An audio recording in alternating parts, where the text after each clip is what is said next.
Met fans, I admire something about you, something that I think is probably one of the most inherently Jewish things. And it's this. Every time the Mets lose, they say the following. They say, wait until next year. Wait till next year. They have hope in a way that Yankees don't really need. The Mets, it's true. Or they also have another great line, you gotta believe, right?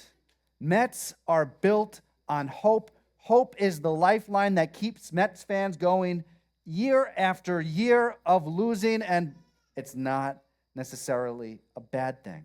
Because I love the way that Mets fans cling to hope. It's Jewish. It's inherently Jewish. Hope is a lifeline. By the way, that concept of hope is a lifeline stems from the Bible, believe it or not. If you go back to the book of Joshua, during the siege of Jericho, and they go and they meet a woman named Rahab who happens to have a less than seemly occupation. She's a prostitute in the city, and they turn her and get her over onto the side of the Israelites before they siege the city to gather information about the city that they are about to conquer. And as a reward, they tell Rahab this, hang a crimson cord from your window so that we know that when we attack the city, we won't attack you. The Hebrew is, et tikvat chut hashani hazeh tikshari b'chalon. The word for that cord, the word for that line that they hang from the window, is the word tikvah. And many of you are nodding your heads because you know the word tikvah. You might not know that you know it, but you really do know it. Because if you know the words of the Israeli national anthem, or even if you know the name of the Israeli national anthem, it is Hatikvah, the hope. The first usage of the word tikvah in the entire Hebrew Bible, the earliest recorded usage of the word tikvah, is describing hope as a lifeline, the lifeline that you hang out your window. Hope is a cord that ties us to the fate of the future. And it's been a tough year. Let's be honest, we need a little hope. We need a lifeline this year more than ever. And I say this every year. I feel like this year has been so hard. It's been so difficult. It's been so filled with anti-Semitism. It's been difficult for our country, difficult for our people. And there are also those of you out there who might have had career difficulties, financial difficulties, relationship difficulties. It's hard out there. And hope is the ultimate lifeline. I'm going to say this. We do have our warriors. We do have our pessimists who are out there. You probably know the joke. The Jewish pessimist says, oh, things can't possibly get any worse. And the Jewish optimist says, oh, yes, they can. This kind of hopeless attitude exists all throughout our history, but we still never let go of hope, and hope is the thing that really holds us together. I want to go back to one of the most hopeless moments in Jewish history. The year is slightly after 586 BCE. The Babylonians have come in and destroyed Jerusalem. They've exiled most of the population of Judea to Babylonia. And the Israelites, the Judeans who were living in Babylonia at the time, were in utter despair.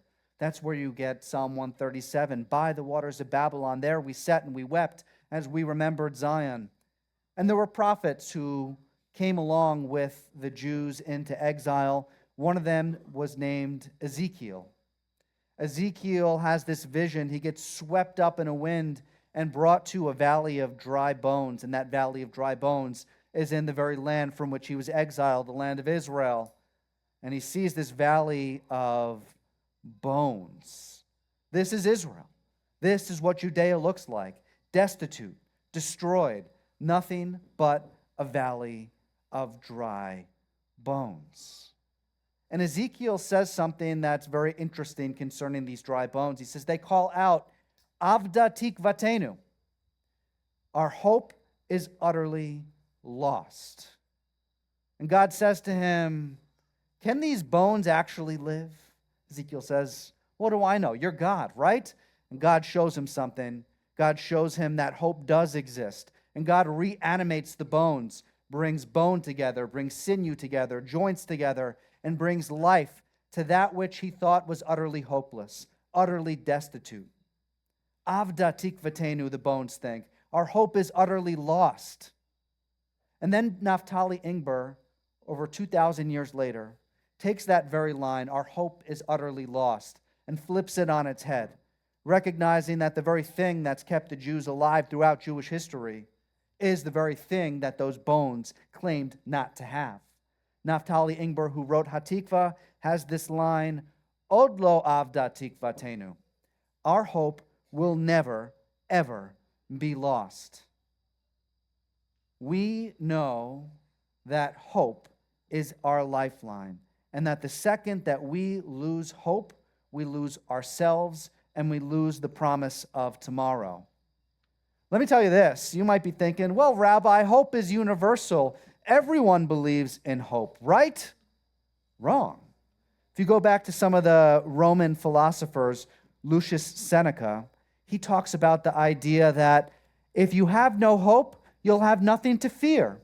Or in other words, hope is actually a bad thing because hope causes all of your anxieties. Stop thinking about the future and think about the present.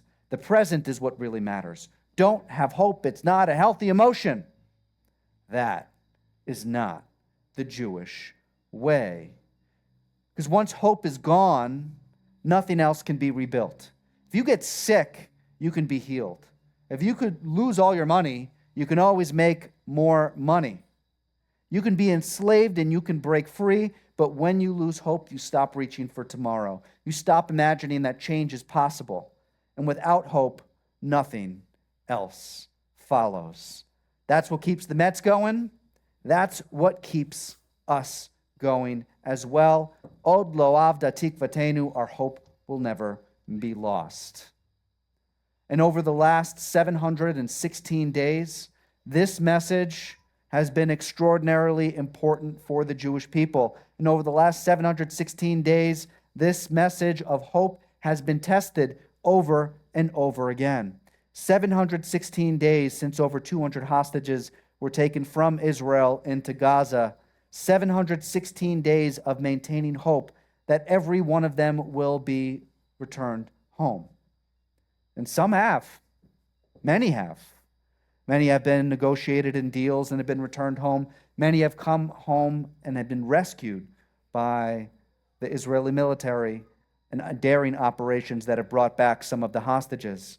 But there are still about 20 hostages who still remain in the tunnels of Gaza, holding on tight to their lifeline, clinging to the hope that they will be reunited with their friends, their family, and their community. And at the very least, the thing that we can do is hope with them and repeat over and over again, Od lo Avdah Tikvateinu, our hope will never be lost. On October 7th, Eli Sharabi was living in Be'eri, a kibbutz right on the Gaza envelope. And when the sirens sounded, like many people in his village, he went into his safe room. They thought it was just another typical rocket attack in Israel, but it wasn't. Soon the WhatsApp messages started lighting up on his phone all throughout the entire community of Be'eri, and they realized that terrorists had infiltrated the Be'eri community. And they started shooting and burning houses. And finally, they opened the door to the safe room that Eli, his wife, and 2 children were hiding in. They separated Eli from his family and brought him into Gaza. There he remained in, at first, an apartment in Gaza, and then later brought into the tunnels of Gaza. His new book, which is coming out, Hostage, is about to be released. I encourage you, when it does, to go and hear his story. It is nothing short of incredible. And he talks about the concept of maintaining hope while in the tunnels.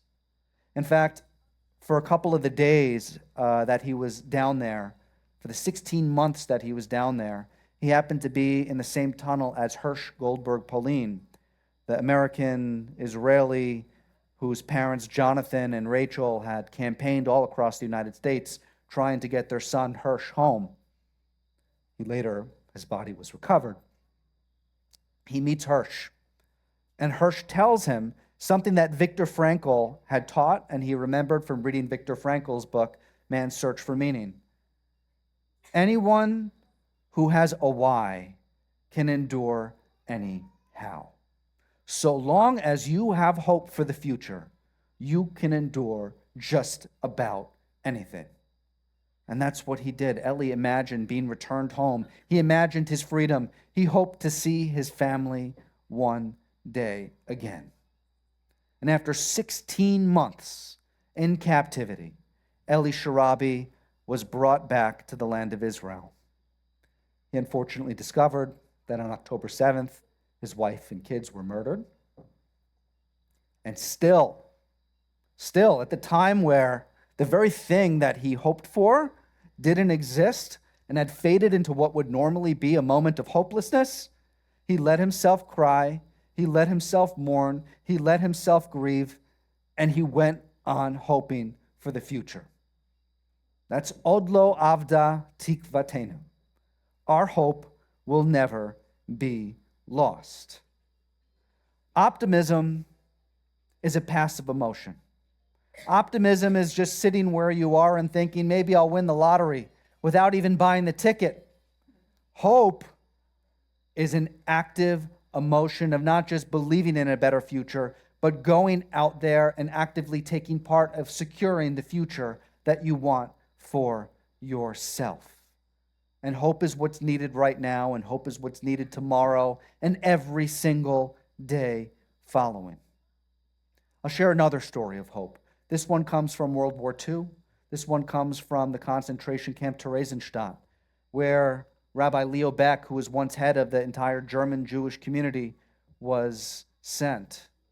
Theresienstadt happened to be a unique concentration camp, a unique ghetto, and that there was a little bit more freedom than some of the other camps, but nonetheless, a living hell.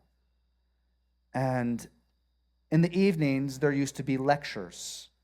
And one night in 1944, Leo Beck was giving a lecture on hope. And he said to the prisoners who were in this camp, he said, "It appears as if we're living the book of Daniel." If you remember in the book of Daniel, there's a hand that writes on the wall for Nebuchadnezzar, the king of Babylonia. It says, "Mine, mine, tekelu farsi," one of the most chilling lines. Numbered are your days. He says that's what it feels like right now to be where you are. But that is not the last word. The last word is hope. The last word is dreaming of tomorrow, of restoring everything that we have had in our lives. Beck talked about a particular group of prisoners that they used to call Musulmen. Musulmen means Muslim men, and it was kind of pejorative, but not really. What he was talking about is that there used to be these inmates who used to walk around, and they used to be bowed low, just like a Muslim would when they were worshiping. So they'd be looking at the ground the entire day because they had already lost hope. And he said, if you do that, the second you lose hope, you are already dead. Od lo Avdah Tikvateinu, our hope can never be lost because our hope is a lifeline for us. Our hope will get us through whatever circumstances, whatever crises we might be weathering, and even if you're Mets, it will get you through to the next season. Hope is not a fragile wish. Hope is a cord that binds us, and sometimes it might be frayed and threadbare, but it's strong enough to pull us from the storms. It's strong enough to pull us out of captivity and despair. From Rahab's scarlet thread to Ezekiel's valley of dry bones, from the tunnels of Gaza to the barracks of Theresienstadt, our story insists our hope will never be lost. Od lo Avdah Tikvateinu. Our tradition hands us mantras that we hold on to when our hope might be slipping a little bit. Golda Meir warned, pessimism is a luxury a Jew can never afford. Chana Senesh said, she charged us and said, there is one thing we can never lose: hope. And so across generations, across lands, across lifetimes, we return to that eternal anthem of the Jewish people. It's not Avdah Tikvateinu. It's not that our hope is utterly lost. Od lo Avdah Tikvateinu. Our hope will never be lost.